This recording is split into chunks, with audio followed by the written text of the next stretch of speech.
और बहुत सी बार इशारा करो तो भी काम नहीं होते। किसी के घर में मेहमान आया,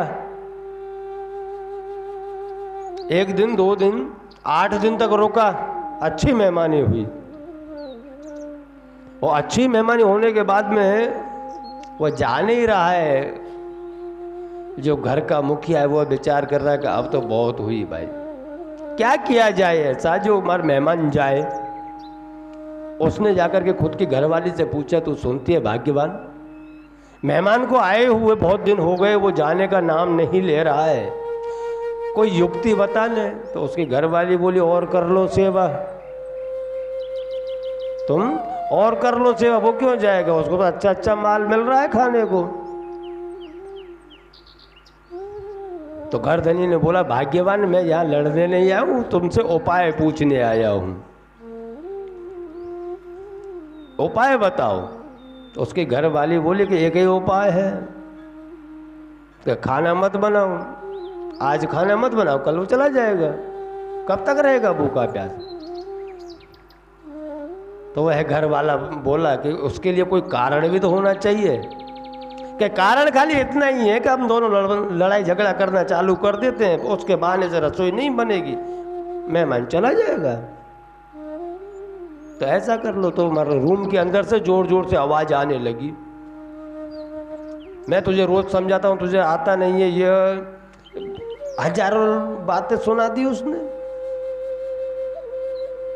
वो बहन तो कह रही थी, मैं तो जानती हूं, मैं तो आई हूं उसी दिन से तुझे जानती हूं। स्त्री ने क्या कहा, तो मैं आई हूं उसी दिन से जानती हूं, मेरी तो कदर ही नहीं है इस घर के अंदर, वो तो मैं हूं जो तुम्हारे यहां टिक गई। ये प्रश्न सभी स्त्रियों का होता है। 99.99% स्त्रियों का यही प्रश्न रहता है कि ये तो मैं हूं जो आपके घर में रुक गई, नहीं तो कोई और होती तो नहीं रुकती। सभी के घर की प्रथा यही है। वह बोली कि वह तो मैं हूं जो तुम्हारे यहाँ रुकी हुई हूं, नहीं तो कब की निकल जाए, आज मैं आपके यहाँ रसोई नहीं बनाऊंगी। उधर बाहर बैठा बैठा मेहमान सुन रहा था कि साला आज तो यहाँ रसोई भी नहीं बनेगी, अब रसोई यहाँ नहीं बनेगी तो हमारे यहाँ रहने से का फायदा क्या है, चलो निकलो अब घर देख लेते हैं।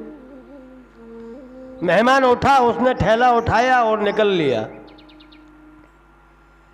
घर वाले ने आके देखा कि हमारे अतिथि गृह में मेहमान नहीं है, मतलब वो चला गया।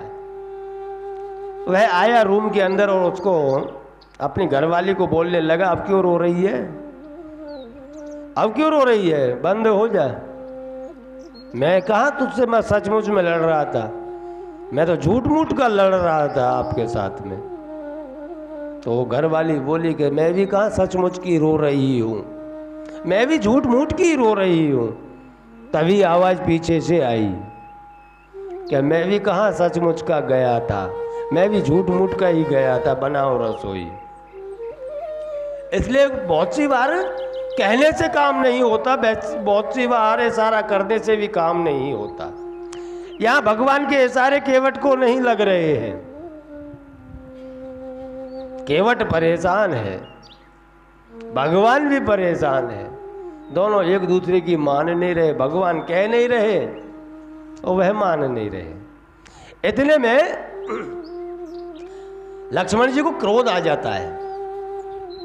क्रोध में भगवान से बोले, भगवान ये कैसा भगत है आपका, भगवान यह कैसा भगत है आपका, आप बुला रहे हो वो आ नहीं रहा है, आपके सभी भगवत ऐसे ही है।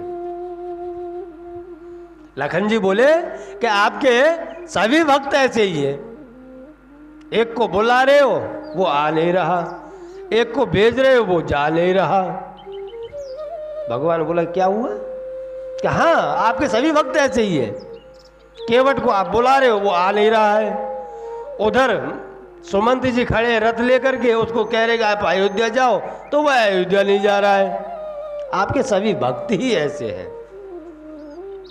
तो भगवान ने बड़े ही गुण रहस्य में लक्ष्मण जी को समझाया कि लखन भैया ऐसी बात नहीं है, अगर आप विचार करो कि एक दुकानदार सुबह सुबह गया दुकान खोलने के लिए और दुकान खोली है उसने, और दुकान खोलते ही कोई इंसान आ जाए उधार मांगने के लिए,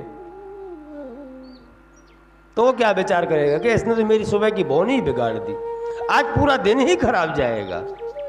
जाएगा कि नहीं? लखन बोलेगा हाँ सही बात है, जाएगा।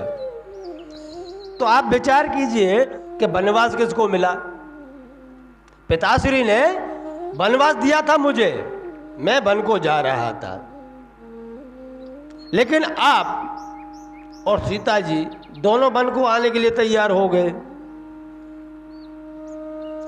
भाई मैंने आप लोगों को बहुत मना किया था नहीं जाना है, आप रहने दो, वनवास मुझे मिला है, 14 वर्ष में काट के आ जाता हूं, लेकिन आप माने नहीं।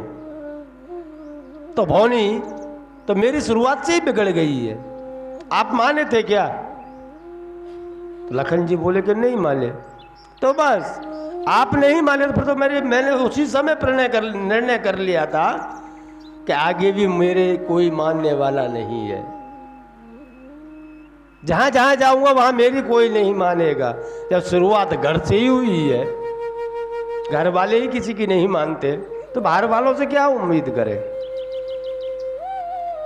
लखन जी बोले बात आपकी सही है, हमने भौनी हमने ही बिगाड़ दी, तो आगे अगले इंसान से क्या करें?